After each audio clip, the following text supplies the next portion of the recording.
at some point. Hello and welcome to the Legends of Tabletop podcast. I am happy to have with me today Stuart Sellens, author of the Ennie winning Host and Hostility. Stu, how you doing? Hey, not bad. Thanks for having me here. Absolutely. Thanks for jumping in. We've got some love coming to you already from the Miskatonic Playhouse. I wonder who they are. We'll Oscar popped up some questions here. We were supposed to have Oscar Rios with us today, and perhaps he will still pop in, but he has been silent so far, so we'll see if he shows up. But one of his first questions is, who is Stuart Sellens? Anything you would like to share? So, I am an author on the Miskatonic repository, the community content program for Call of Cthulhu.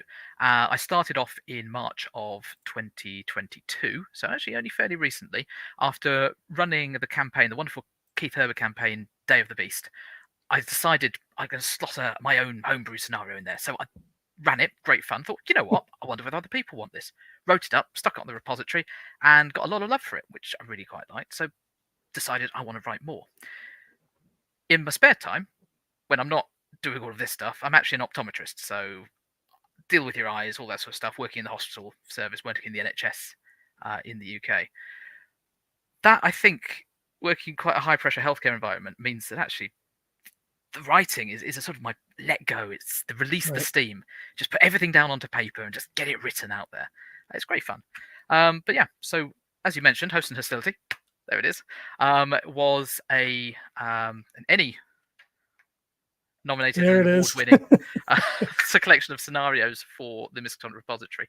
When Chaosium announced at ChaosiumCon 22 that they were writing a Regency source book, I was like, I need to get in on this. I need to write something. I love the Regency era. And so I started putting down things on paper, getting some scenarios written down. I was getting ready to publish, thinking I need to see the source book before I can publish. So I'll write everything out, wait until the release date, and then try and skim through, cram the source book as much as I can before I actually release. That maybe release a couple of days after. The deadline was coming up. I'd pre-ordered my book. And then, of course, they pushed it back a couple of weeks or month as well. So finessed the scenarios, got it all written.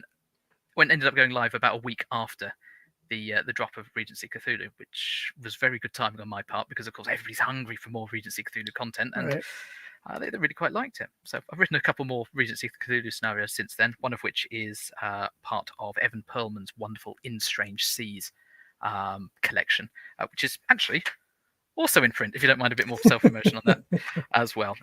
But yeah, that's generally me. I'm a bit of a history buff, bit of a nerd, enjoy Call of Cthulhu, work with eyes.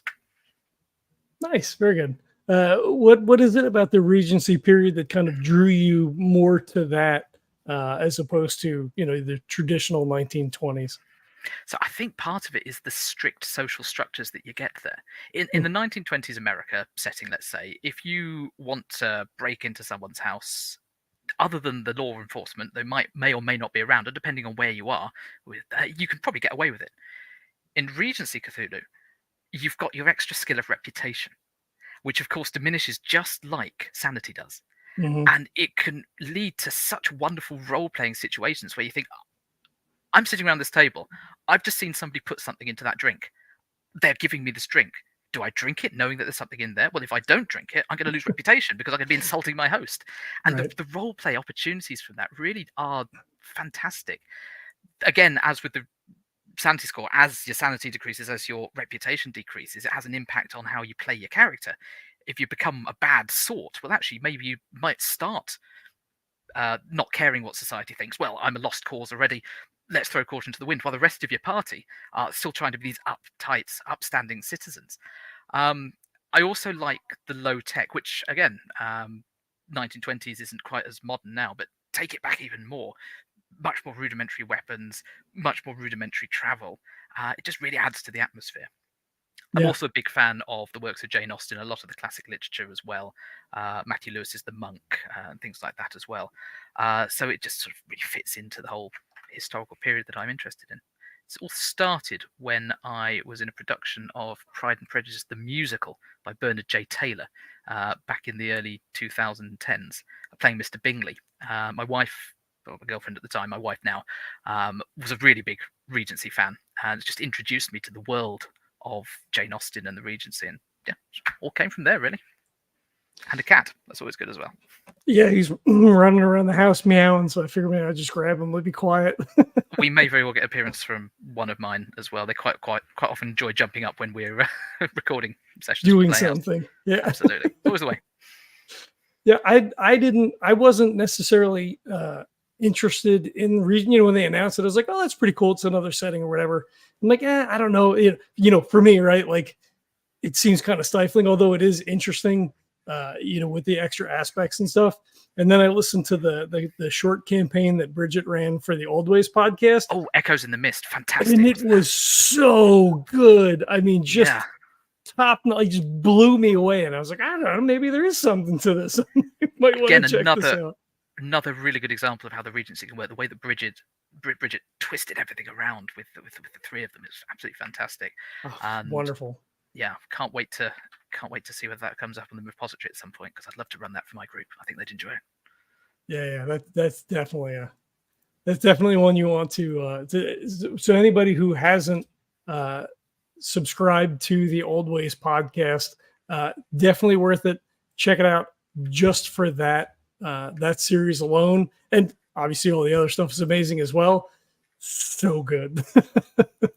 So there's a fair amount of Regency Cthulhu love as well, because obviously we ended up with the Old Ways podcast putting out their actual play. I think Ain't Slade put out one with Scott Dorward playing as well. 2 seconds, I got that there.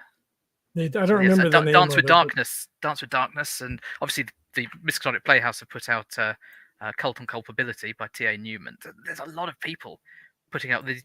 I've compiled a list of, a bit of a Regency nerd, and I like lists and spreadsheets. I compiled a list of all of the actual plays and scenarios and things out there just for reference when people say, oh, what is there in Regency Cthulhu? Well, here, have a look at this. Right. And at the moment, I've found we've got about 20 different actual plays from different groups of different Regency Cthulhu titles. And considering it's been out a year this month, that's not bad going at all, is it? Yeah, no, that's pretty good. And so to kind of backtrack, I guess, a little bit, what got you into cosmic horror? When did you started playing? Was Cthulhu your first RPG? Did you get in by some other avenue?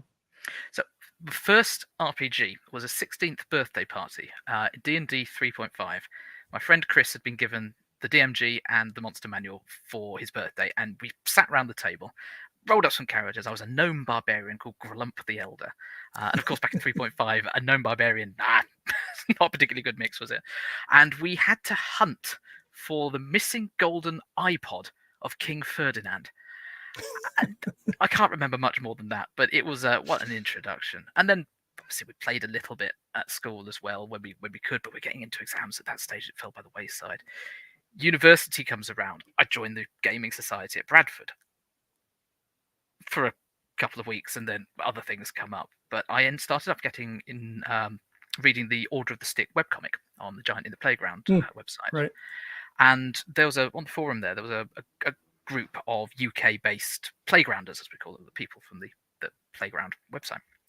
And we started having meetups in different parts of the country, and that was a really good introduction to the cosmic horror.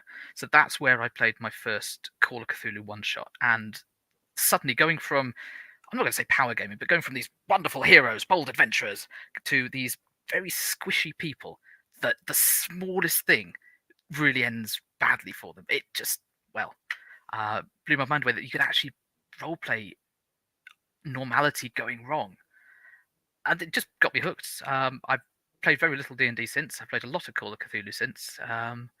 Just really enjoyed it that way. I really got into the writing and the running for friends. I didn't actually run until the pandemic. It was the first time that we sat down and I ran some scenarios for friends and just took it from there. I now probably run more than I actually play because it's the curse of the DM, isn't it? Right. Can't escape it. But yeah, cosmic horror. Again, I actually didn't start reading Lovecraft until the pandemic. I knew that I quite enjoyed the unconceivable, unknowable horrors of Call of Cthulhu, but I didn't really look much into the lore until the pandemic came around and I had much more spare time because I wasn't doing anything in the evenings. I was doing a lot of theatrical shows and going out in the evenings, and suddenly that was all cancelled. Staying at home in lockdown. Piles and piles of books that I've been meaning to read for years. Picked them up, read the Lovecraft, and gone from there. What was the initial story that hooked you? So the first one that I read was The Case of Charles Dexter Ward. Okay. Which, again, actually speaking of it, it's set in the sort of the 1790s, that historical period that I find quite interesting. Yeah, but I wanted to start with some of the longer stuff before I read the short stories. Whether that's a good thing, whether it's a bad thing, but yeah, Charles Dexter Ward followed by Mountains of Madness. I think was a good introduction. Oh, you picked the real chunky ones. Oh yeah. I actually came into it through R.E. Howard, not H.P. Lovecraft. My first mythos story that I fell in love with was The Black Stone. So it probably reflects on my work because it tends to be a little bit more pulpy than than other stuff. Sorry, I'm late.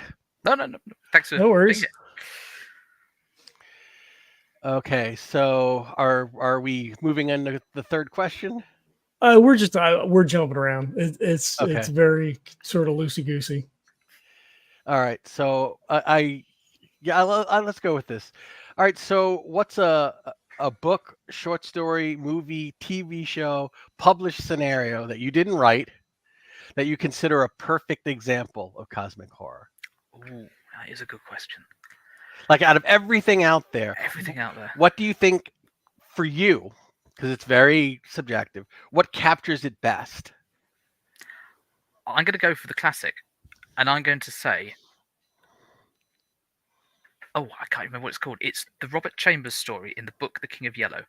It's the Rue of the Dragon, the Street of the Dragon, where the man is in the church and he sees the pallid-faced man and he's followed back, and then we split back to the church. And I think it's just, it's the unknowable, the unconceivable, the warping of everything. It's a short story, but it's a very sweet story as well. I think it's just perfectly encapsulated. It's just to me, reading it, I was like, yeah, this is what it's about. This is where you are. I liked Chambers' book, and actually, I have to say, I quite like some of the ones at the end that weren't related to the King in Yellow as well. As a small point of order that I want to bring up now, one thing that I dislike is the way that the King in Yellow has been conflated with Hastur. I really like the King in Yellow as being his own entity, his own outside of the Cthulhu mythos, just this presence, this entity that is separate and menacing. I think almost it makes him less menacing if he's like, oh yeah, King in Yellow. Oh, it's actually an avatar of Hastur. It's personal preference. I know everybody has their own opinions on this, and that's well, as a huge Hastur King in Yellow fan, I like to think of him as his own separate kingdom. Like I do treat him as an avatar of Hastur, and I treat Carcosa as the dead kingdom around Aldebaran. But it's like it's separate from all the other mythos stuff. It's like if you're writing a scenario with the King in Yellow, you don't need anything else. You don't need it. His mythology is rich enough to carry the entire narrative. So I would agree there. But that's the wonderful thing about the mythos, is that it's so open to interpretation. And look at what the later authors have done as well, following in Lovecraft's footsteps, but just twisting it around. It's always been a shared universe. It's absolutely. There was Lovecraft fanfic before fanfic was a word. And again, my introduction is through fan fiction. It's through R.E. Howard writing fan fiction of H.P. Lovecraft stuff. Yeah. Okay, so in your own words, what is the Regency period and what drew you to it? So the Regency period is the period of change between the pastoral, countrified, rural England and the Industrial Revolution.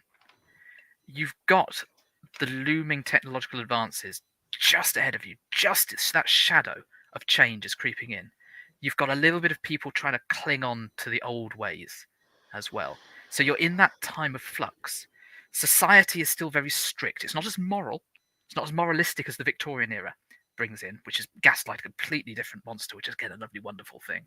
But it's not quite as free as the 1600s. You've got the shadow of the Civil War has passed. That's disappeared. The English Civil War, 1640s. The Napoleonic Wars, the imperial machine in Europe is starting to build up as well. You've just had the horror of the French Revolution, but in England you feel safe. In England, that shadow is always present, but there's a certain amount of denial, which I feel fits the cosmic horror vibe very well.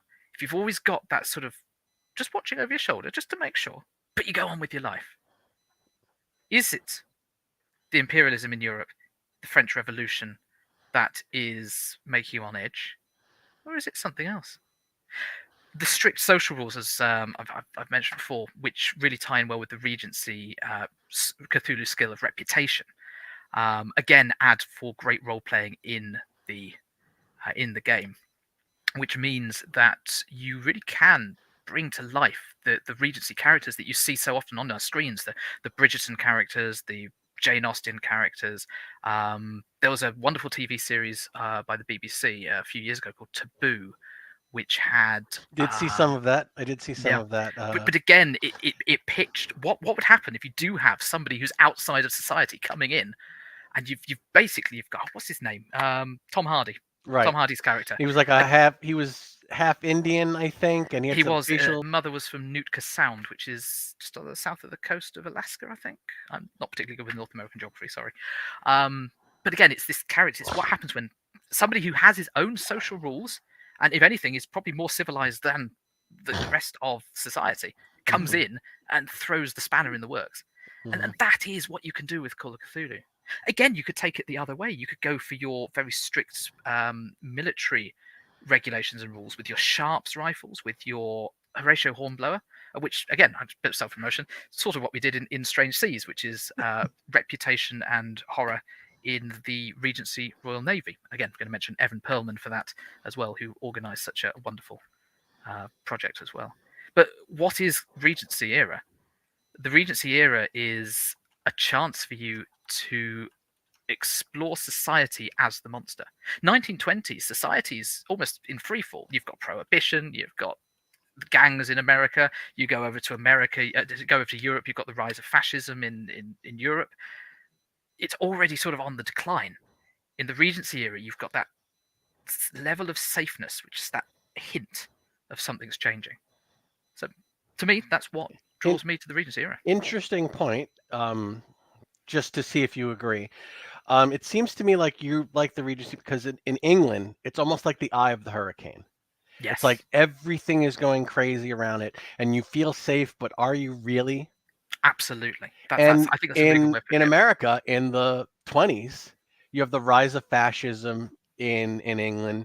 You know, we were fighting there were wars in the Philippines. You have the rise of the Japanese Empire. And America felt safe and isolated. But were we really, Absolutely. Good point. By not entering into the League of Nations, I suppose you were who was it? Woodrow Wilson at that point? Yeah. His policies of isolationism were, again, very much keeping them out of the world stage. Right. Pretty much to the detriment of the rest of the world. Yeah, pretty much. We all know how that worked out. Yeah, that's not and it was hard. And the funny part is it was our idea. Yeah. It was our idea, and then we said, yeah, we're not going to be a part of it. I'm like, then why did you suggest this? I'm not holding America personally responsible, but in our GCSE history, which was our sort of 16-year-old exams, it very much was, we were taught that America was the reason that everything went to shit. It's wonderful bit of but I get it's not necessarily wrong. And America's also the reason you guys aren't speaking German. So let's be clear. If it went to shit because of us, it didn't get flushed because of us. I think it's a multifactorial cause for a lot of the stuff that happened in the 20th century. Right. I'm holding nobody personally responsible. Right. Well, and it's close too, right? Because you have rise of fascism, eugenics, and all that stuff that Hitler picked up from ideas that were generated here. And in the beginning of that, America could have gone either way with that. Like that, there was no guarantee there were was an coming in on the American side of the Nazi Allies. party. There was an American Nazi party that was the had German political Bund. rallies. And there was a British, the British Union of Fascists were a very big mover. So nobody's hands are clean in this situation. But thankfully, ours only get dirtier. Thankfully, they are no longer prominent in the UK. Well, I mean, I could get you started talking on to the current political situation. That's not what we're here for. We're not talking about that today. That's not. We digress. I think we've safely covered question 5 in your answer to question 4. Basically, it was like, sell me on Regency, like, and you had me at sharps. I might not want to go to a garden party. I might not want to be a dilettante, but sharps rifles, Horatio Hornblower, I can get behind that. So you want to take the next one, John? Sure. Do you want to give us a brief overview of Host and Hostility? So, Host and Hostility started as a question. What happens if you started a scenario with a choice for the investigators? They could follow any path, and it would take them down a different location. So Host and Hostility, I claim, is a collection of 3 scenarios. It's actually not. It's a collection of 4 scenarios. The first scenario is a prologue. The investigator is introduced at a ball to 3 potential suitors. A naval captain of mysterious origin but of very rich fortune, a widower and a clergyman, and a hedonistic baronet, or member of the nobility. And depending on which invitation the investigator accepts, they walk into one of these 3 paths. They're invited to 3 events all at the same time, so they have to choose one of them. And we take it from there. The themes that are played up on are very much the isolation, because Host and Hostility is a single player scenario. It's 1 investigator, 1 keeper. It started off as a group of investigators, but actually, if you think about a lot of Austen's novels, you've got your 1 heroine, with the possible exception of Sense and Sensibility, but you've got your 1 heroine who falls down the path, and you experience everything from her point of view. So Host and Hostility is mimicking that. It's an homage to that. And it really plays up on the social expectations and the horror of isolation. If you are alone in an unfamiliar situation, you really can build up the tension. And of course, there's some mythos chucked in as well, although the scenarios do range from weird science to high mythos. So it's almost a different gradients. The first scenario, spoilers to anybody who hasn't read or played or listened to, first scenario is very mythos light. Third scenario is extremely mythos heavy. So it's that balance as well. And it's possible, if you wanted to, you could change around the dates on the handouts and have 1 investor go to the first party, and then next week be invited to the second one, and the third one be invited to the third one as well. But there's a lot of inspiration from novels of the time. The first one's actually based on an actual medical case from the 1790s, early 1800s. The second one is very much built up on the Gothic tropes, and the third one is playing more on sort of the Bridgerton vibes as well, of the very popular recent Netflix series as well. Cool. In a one-on-one scenario is a different kind of beast. I do a one-on-one. We play a noir game, my buddy Kurt and I, and it's really intense. Just having one GM, 1 player. It's a different kind of a game. It's very cool. You get through so much in a session as well, and you really give the player options for role play. It's very easy if you've got I'm preaching the converting, I'm sure. If you've got a large group with some people not as confident or not as engaged as others, you quite often can end up with two of the 4 taking the spotlight and the other 2 just bimbling along behind. But one-on-one, you've got such an intense relationship between the keeper and the player, and it's not for everybody. Some people don't like that. Some people like to be lost a little in the crowd and tag along with investigation. But I think when I've played it and when I've listened to it being run, the role play that comes out between keeper and investigator, it really grabs you, because there's nowhere for you to hide, and you're thrust into that situation. It's great. Yeah, when he first proposed the idea, I was like, "Ooh, I don't know. That's like a lot to carry, you know, because we obviously we record everything." And I was like, "Ooh, I don't. All right, well, let's try it and see what happens." And you get so involved not only in the story and the role play and the you really get to know who the character is, and it gets very personal. It's a really it's a really fun experience. I mean, again, if you're in for that kind of thing, like you said, that's not everybody's kind of game. Some people just want to show up and chuck dice and like, Yeah. you know, it's a social experience. We're playing a game, we're hanging out, we're having a good time. But So- it's intense. That's one thing I think that actually a lot of role-playing games nowadays are providing. They're providing different experiences for people. You've got your single player, single investigator scenarios. You've got your large multi-year campaigns. You've got your short scenarios. You've even got your choose your own adventure style Mhm. RPGs out there as well. And even I'm going to shill for Chaosium here for a second. Chaosium provides all of those for you, and there is an example of every single one of those types on the Miskatonic repository as well. So the community are writing these things. There's probably not multi-year spanning, but there's long campaigns. There's a solo adventure. There's one-on-ones. It's whatever you want. There's something out there for everybody. Before we get too far afield, I want to go back for a moment and talk about one-on-one gaming. If the keeper and the player are familiar with each other, if they're friends, and there's a little bit of knowledge there, it really becomes a form of therapy. Because the keeper will know the sensitivities, the buttons, what they're afraid of, what they aspire to of the player, and be able to tailor quite nicely the scenario to get the most emotional response out of that one player. Sometimes you can do that in a group where you're spotlighting one character and everybody knows, okay, this is you know, theirs, and we're just tagging along. But one-on-one, you don't even have that. It's just can be completely focused on getting the most emotional response, you know, whether that be positive or negative, out of that one player. It can really be magical when it's done well, and but it can be dangerous. I mean, you really don't want to, you know, you don't want to pick scabs. You don't want to elicit an allergic reaction, because you know that person, you know what sets them off. And I think that's a very important thing for. But again, I'm going to move it away from one-to-one very quickly. I think it's a very good point for any game. You should always be respectful of your player and your keeper's sensitivities. Mhm. If you know that something is going to upset them, if you know that something is not what they want to play, don't do it. You're creating that collective storytelling, that collaborative storytelling for you as a group. Everybody has to be involved, everybody has to be engaged, but everybody has to consent to what's being done. And Right. okay, yes, Mhm. this is horror. This is horror. Or you games, talk this is about it Chaos Wave. beforehand. You talk about it Right. beforehand and see Absolutely. if they want to stretch. You Yeah. give them that opportunity. You know, you don't make that decision for them all the time. No, but absolutely. This is horror role playing. So obviously we should be pushing things a little bit.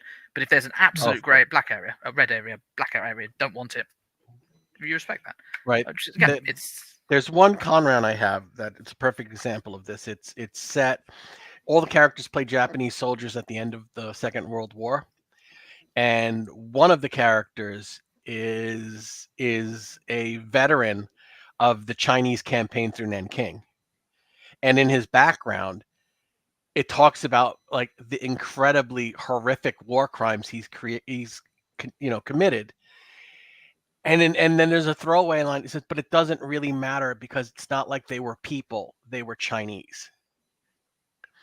And it just shows like the horrific nature of this PC, who's meant to be a very like the character who's just gonna send everything off the rails. And whenever anybody picks him, I say, "Come with me."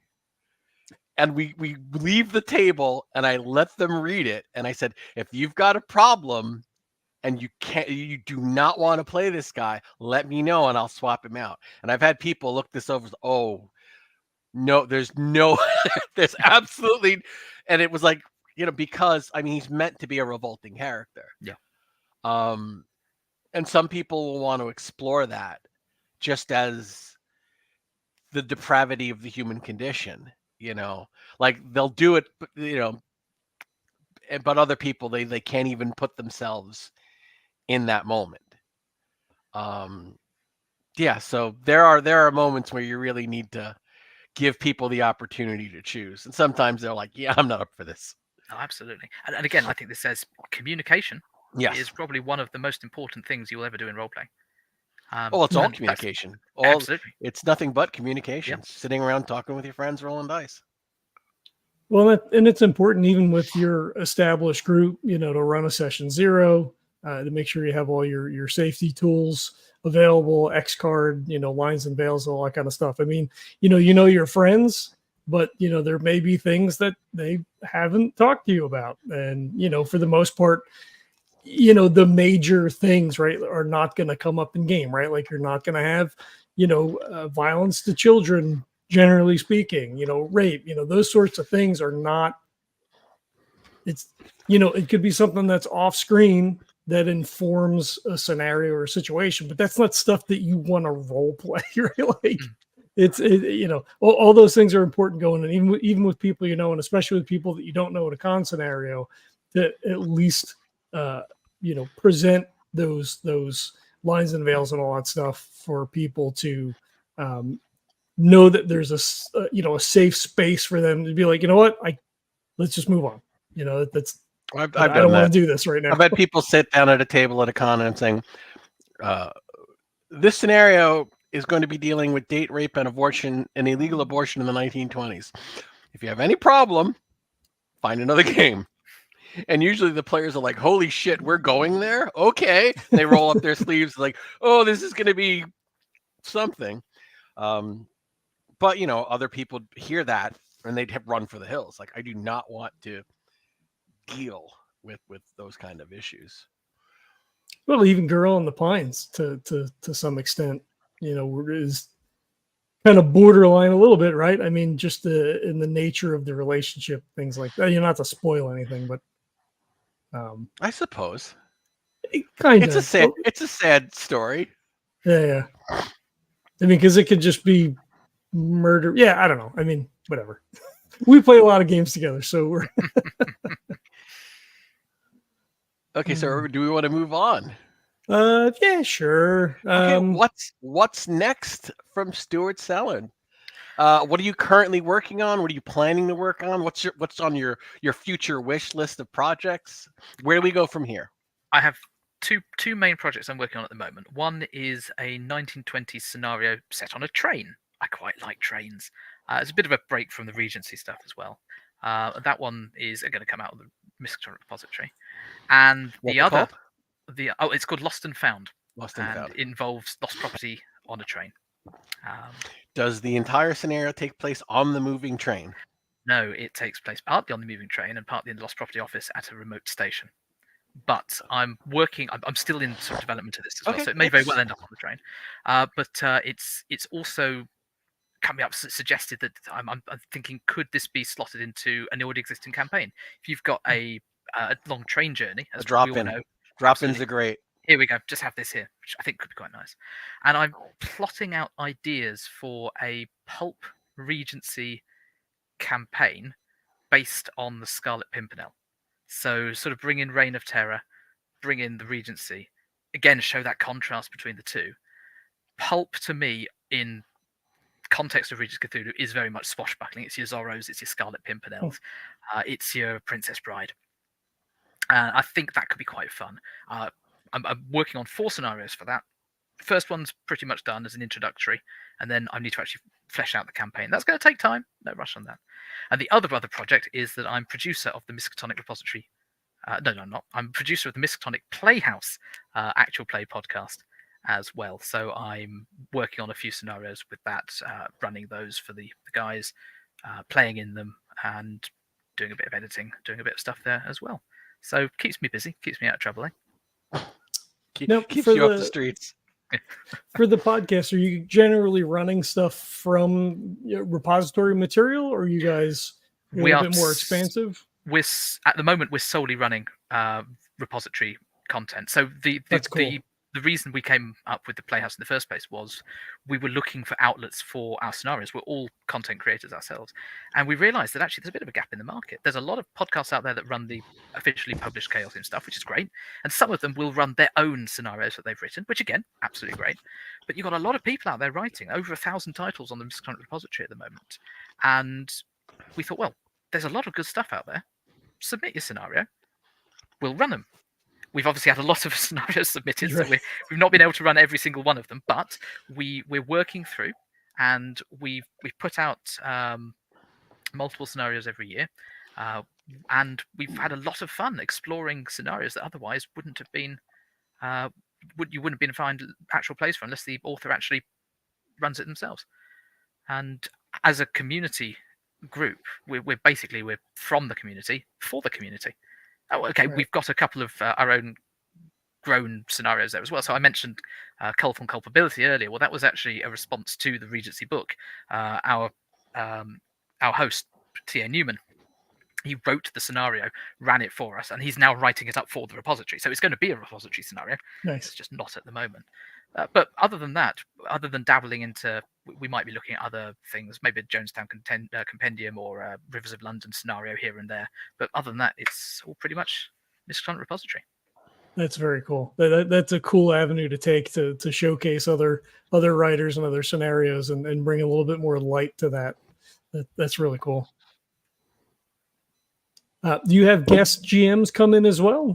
To run their scenarios? We have indeed, yes. We had Alex Galot ran Viral for us, which we released this Halloween.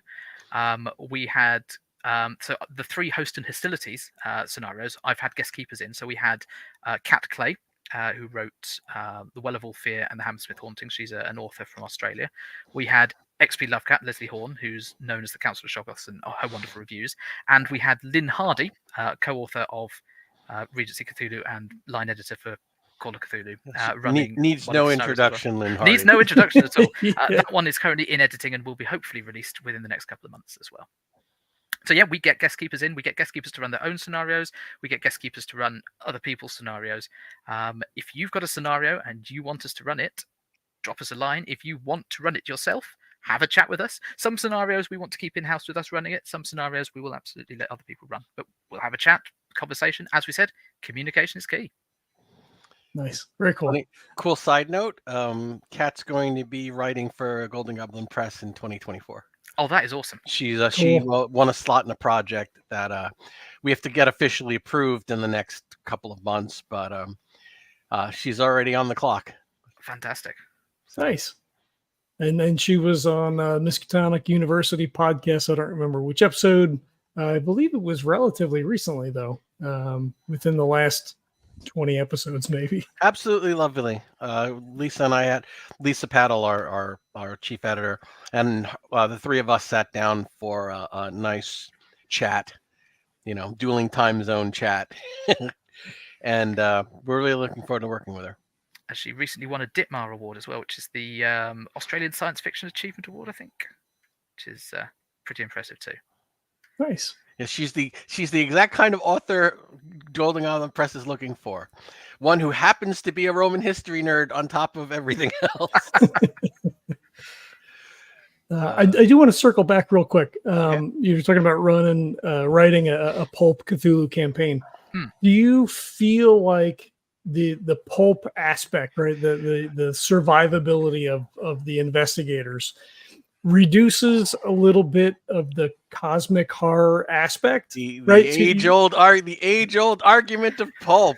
So right. I'm gonna cycle back even further to one of my first comments on getting into Call of Cthulhu about how I liked how squishy the people were, and I didn't particularly like the power game with Dungeons and Dragons. I'm going completely against that and say actually I do quite like the pulp. I do agree it can bring down the horrors, but on the other hand, Azathoth, stats wise, and I disagree that he should have ever been statted in the first place, has 300 hit points. I mean, even a pulp character is not going to be able to punch Azathoth. Yeah. You're going to have a bit more survivability about things like ghouls and deep ones.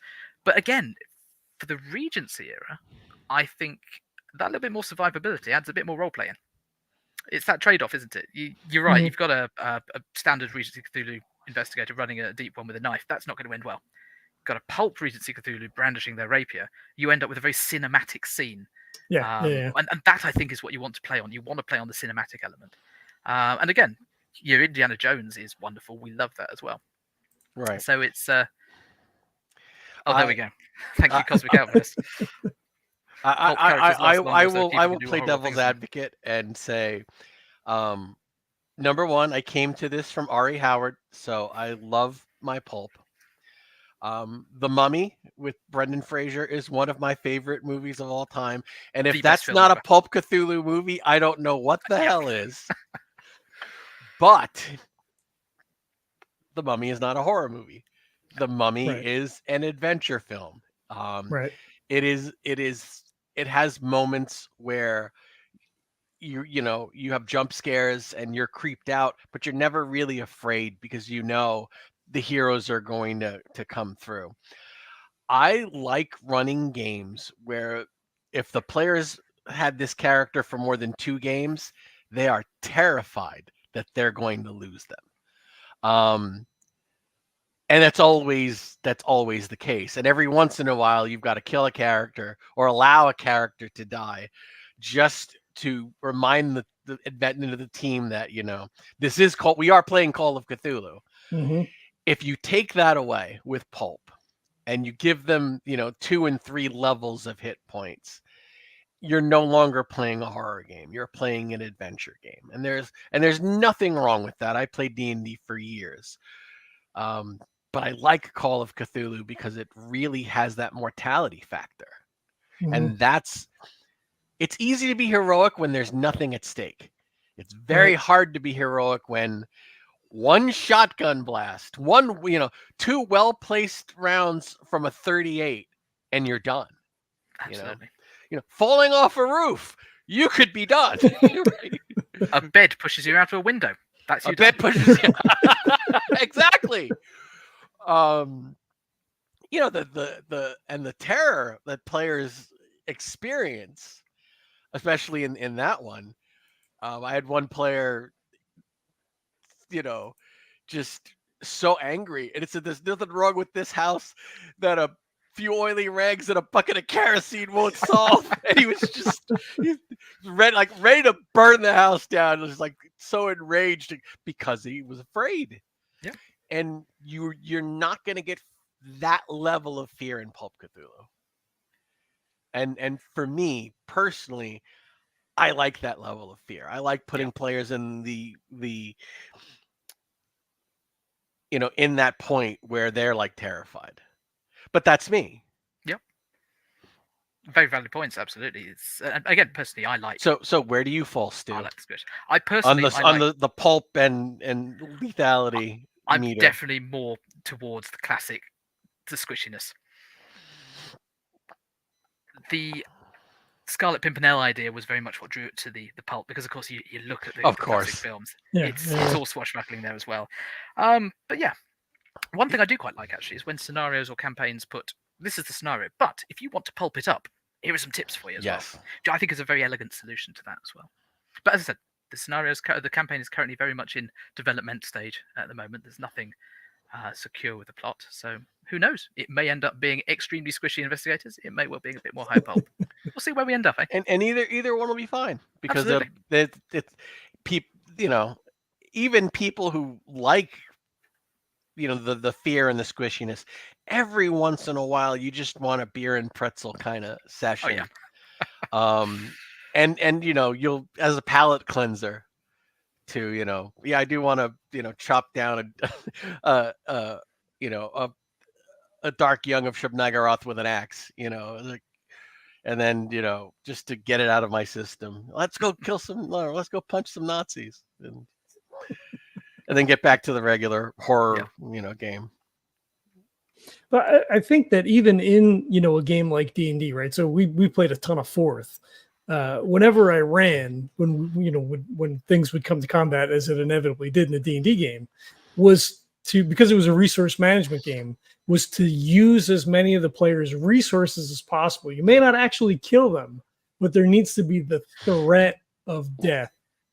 Because otherwise, why are we doing it, right? Like, if you're just going to succeed at everything all the time, there's no tension, like, yeah, okay, maybe that's fun because we get to hang out and roll dice, but also it's not compelling storytelling.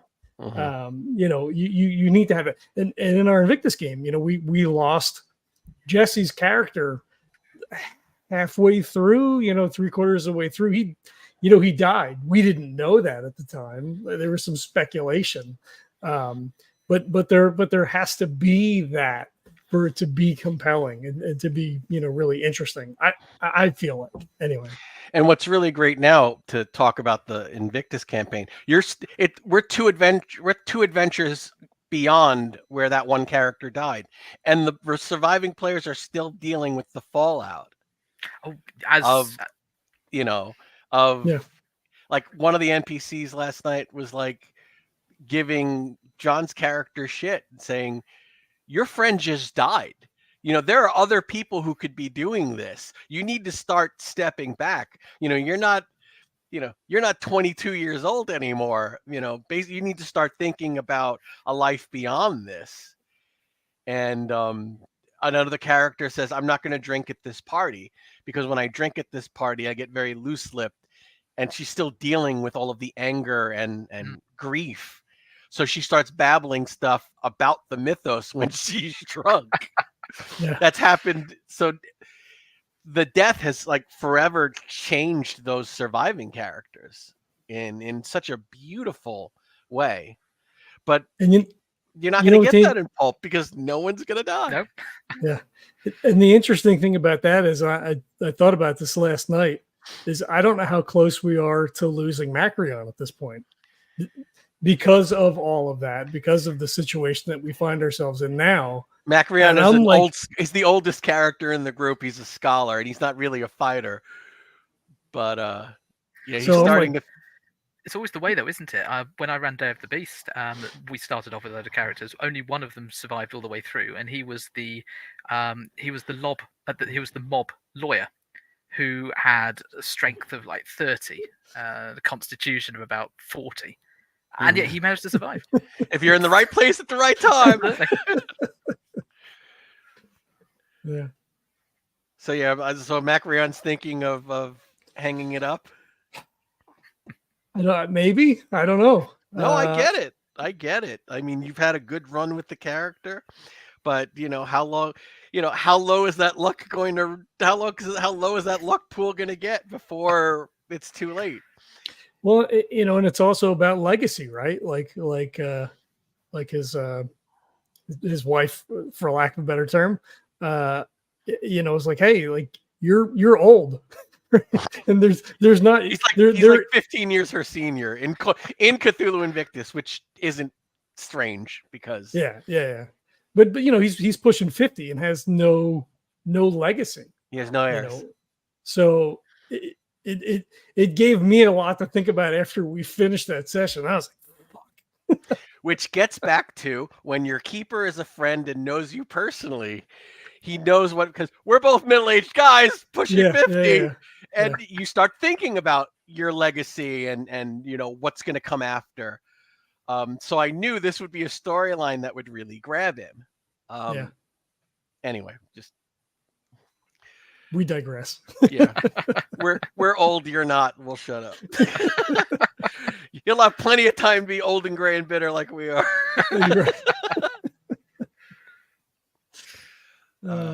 But it's great. It's I think the repository is wonderful. I think it's a great platform for new talent, and it's a great petri dish for publishers like me because you can peek in and see who's doing well and say, let me get their contact information. Let me see if they've got any interest in X project or B project or D project.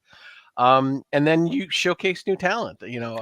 We had a project last year that it was nothing but brand new authors who'd had like one or two things out maybe, or it was their first adventure. They'd have a few things on the repository. So, I love giving new authors a chance because we were all new authors at one point, Very commendable. Absolutely. And you got to pay it back. Once you get to a point where you can haul people over the wall, you've got to you owe it to the universe to haul some people over the wall with you. All right. Is there? Where are we now? 8 maybe, if you want to take that one. How well? These already answered this. How often do you run Call of Cthulhu? And the answer is all the goddamn time, because you got the channel where you're running all the time. How often do you run a game or get to play in them? So what's your player keeper ratio? My player keeper ratio. Oh, okay. So my player keeper ratio as of last year was pretty much 9 to 1. Yeah, it's about me. Since this year, my player keeper ratio has been much more 1 to 1. Wow, I've got a good balance at the moment, because I don't actually run as much for the Playhouse as I play, but I run more for my own group than I play. In fact, I probably run solely for my own group at the moment, but I almost exclusively play for the Playhouse. I've run one scenario for the Playhouse so far, which is currently being edited, which is another Miskatonic Repository scenario set in the theatres of France, which is good fun. But yeah, so at the moment, it will end up drifting towards keeper again. But that's the wonderful thing about the Playhouse, is that we have so many talented keepers that actually I can sit back. Not saying I'm a talented keeper, but I can sit back and I can play, because there are so many people saying, oh, I want to run that scenario. Oh, I want to run that scenario there.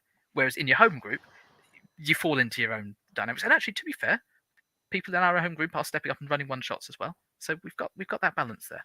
That's great. You are blessed, young man. I'm not complaining at all. Not complaining. Yeah, I don't get to play much, but that's fine. I have a lot of fun with. I've got great players, and almost everything we do is like mini campaign. It's the same players over and over and over. Well, we'll have to get you playing in a Playhouse game at some point. There are a few Invictus scenarios on the repository. I'm sure we can get something. Send me an invite. Absolutely. I'd love to meet any author who's willing to write for Cthulhu Invictus. It's starting to become our major focus. It's really our best seller. So we're going to be producing more Cthulhu Invictus material. Fantastic. And we need help carrying the water. How do you find playing at the table, running for people home, versus playing for a recording, playing online, playing via Zoom? There is definitely, I feel like there's a difference between, right? Whether it's in the descriptions, if you're playing, I haven't played a game that we haven't recorded in probably like 10 years, unless it's at a con, right? So it in the beginning, it was weird. It makes you think about the game differently, the descriptions differently, all that kind of stuff. But how do you feel about the difference between? I'm quite an emotive keeper, and when running games in person, I will be standing up, I will be walking around. I use a lot of physical handouts. I really enjoy making props and handouts, so I will chucking things at people as well. And you can't do that online, because if you stand up and then I emote over there, I'm out of shot. So the recording or I'm away from the microphone. So I think you're right. You become much more descriptive online. You become much more theatre of the mind. In person, you could quickly scribble a map. Here we go. Look at that there. Here are your handouts. No, now you've got to read the handout. You've got to think about the handout. You've got to envisage what the handout looks like. Personally, I have to admit, I do prefer playing in person. I think you get that nice dynamic, and you get through more. We ran Day of the Beast. It started off in the pandemic, entirely virtual, and we were taking 2-hour sessions every week, and we were getting through at a fairly pace. And then the lockdown restrictions started to lift, and we all met up, and we got through almost as much as we'd done in 3 months or 4 months of playing online as we did an afternoon of playing in person. It's fantastic. But again, I think you think about things more when you're playing online, because you know that everything that you say has to count. Because if it gets cut off, if you lose it, you can't easily repeat yourself in recording. So when I'm running in person, again, I'm a bit more fast and loose, and I'll throw words out all over the place. I'm much slower. I'm much more thoughtful, and I describe everything in much more detail when I'm playing in on an online setting as well. Both have their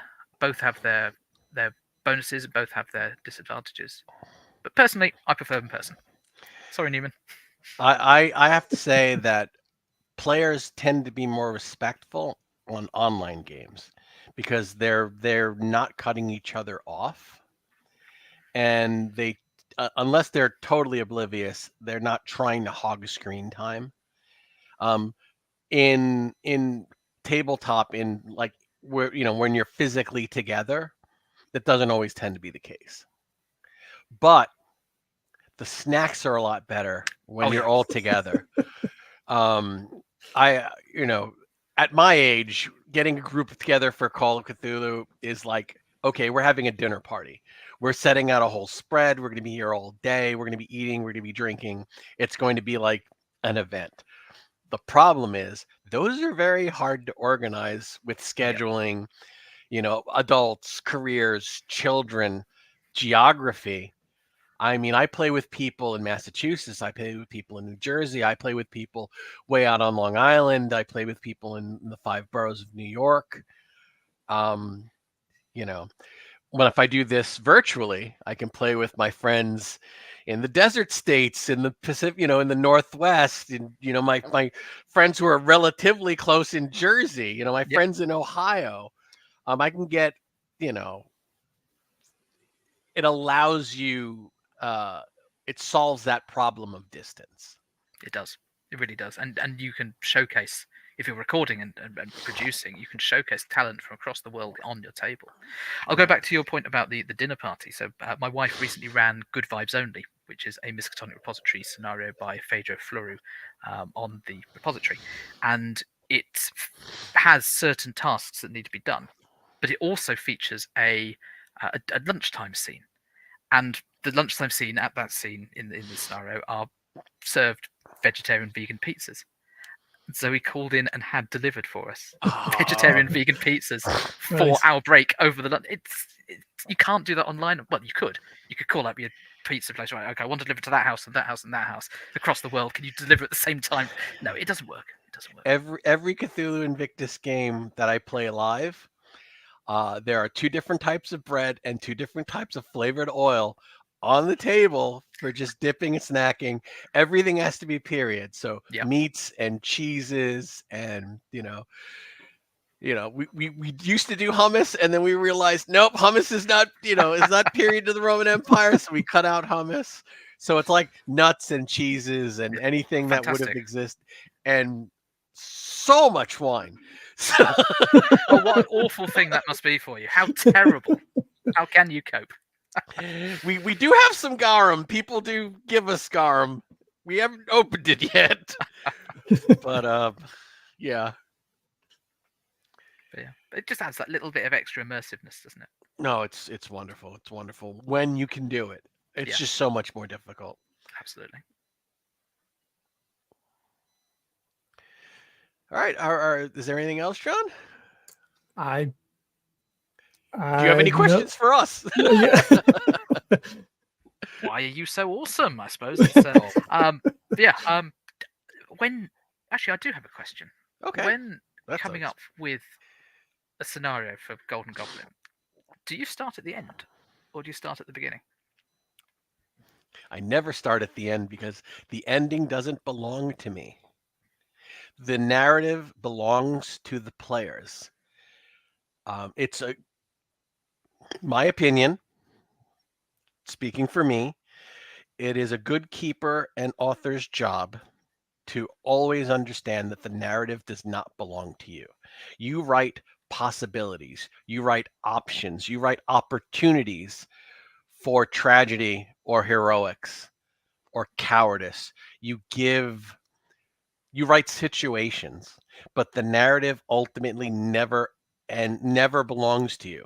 So you can't write an ending. You could write possibilities. You can write possible endings. But I never write with an ending. I write with a situation. And then I think it would be cool if it ends this way. but it could end this way, and it might end this way. Or the characters, and this is wonderful when it happens, they break the narrative and do something completely unexpected, and they have an ending that I never anticipated. And that's magical. That's wonderful. Because usually when I run things, it's a play test. So I'm kind of half hoping they break it so I can make it better. But no, I never write with the end. I never write with the ending. I write possibilities and possible endings. Because if I've got an ending in mind, my writing is going to be steered towards that narrative, which becomes railroady, which limits the player's options and creativity. Oh yeah. Fantastic. So do you write with, do you, oh God, John. I was going to say, on the heels of that, how would you describe your writing process then, Stu? I start with an introductory scene. So I start, where are the investigators at the beginning of this? So Host and Hostility, I knew that it was going to be one investigator at a ball. So I wrote the ball scene first and then sort of took it from where it came from. The Lost and Found, which is the train one I've written, I've said, they're on a train. They're going to a layover at this station. Right, where do we go from there? And I completely agree. The players will take you in all sorts of different ways. The ending is very much the domain of the players there. I quite like putting, here are some suggestions. Here are, if they go down this route, this is what could happen. If they go down this route, this is what could happen. But if they go down this route here, it's up to you. It's leaving it loose-ended as well. I agree. Not a particularly big fan of very, very railroady, oh, this is the only path that you can follow. But in a campaign, I do quite like it if you've got, right, this is the ending of the scenario, and this is how you can tie it into the next scenario in the campaign. Because if it's, oh, you've got a complete different tangent here, well, you could possibly bring it back round to the main story of the campaign this way, this way, this way, and this way. I think that's quite a nice way of doing it. But I agree with everything you said, Oscar. Well, thank you. Yeah, we called that the web of the narrative. There are always multiple paths to get to the same sections. You never try and have a bottleneck. You never have the narrative hanging on one role or one scene or one NPC. Because you don't want to just, halfway through the scenario, just, okay, I guess we're playing board games. We burned the only book. We killed the only NPC. And I will credit Lisa Paddle with pounding that concept into me relentlessly for probably the first decade of us working together. A good editor is like chemotherapy. You suffer and it almost kills you, but you get so much better after. And so that's not something that I learned easily, but that I attribute to her, to learn how not to bottleneck. Yeah.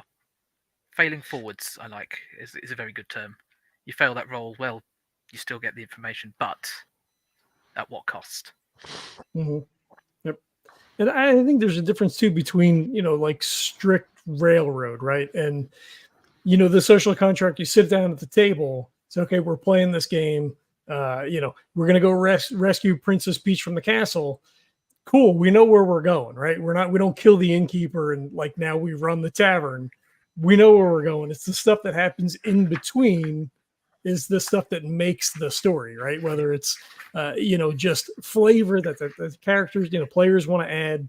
But we agree. Yes, we do the thing that you set before us because that's why we're here, right? Yep. That doesn't make it a railroad. Or halfway through, you decide it's too dangerous and you turn back, which is also one of my favorite.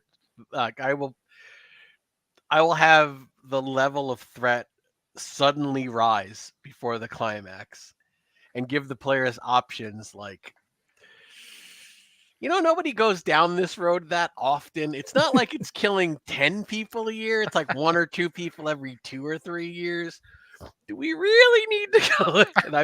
And I've had players say, look, we were hired to find this guy. We found him. He's dead. Here's his car. Nobody hired us to find the thing that killed him. So I'm going home. And literally, like, I choose life. I'm not going to do this, which again is a great role-playing moment when the group is like, do we go all the way? When So railroads are fine, but you can always jump off. Oh yeah. Well, and it was like Girl in the Pines too. And when we got to the end, it's like, all right, well, we need to do this other part. And, part of the party was like, we don't really have to do that. Right. The best games are where you turn the players against themselves and you just sit back and watch them argue for 45 minutes about what to do. And you're like, my work here is done.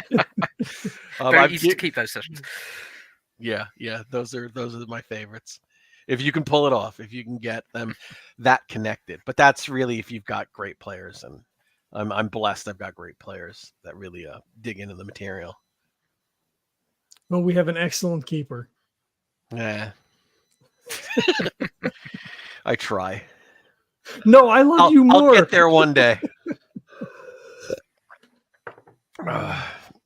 Anything that we haven't asked you or brought up as point of conversation that you'd like to talk about soon? I think we've covered quite a lot. It's can't really add much more to this, I think. But well, we'd love to have you as a drop-in player for our Cthulhu Invictus campaign. Oh, let me know when. If you'd like to show up for one adventure, we'd be more than happy to have you. As long as the time zones work out, I'm happy to. Right. Go, absolutely. When do we? Jesus, we usually play 9 p.m. my time. Yeah, no, it'd be like 3 a.m. for. It might be like a 2-pot of coffee night for you, unfortunately, with the time zone. If it's a weekend and a one-off, I think we can manage it. But all right, well, we'll keep that in mind. We'd love to. I'm always trying to find converts. Yeah. Oh,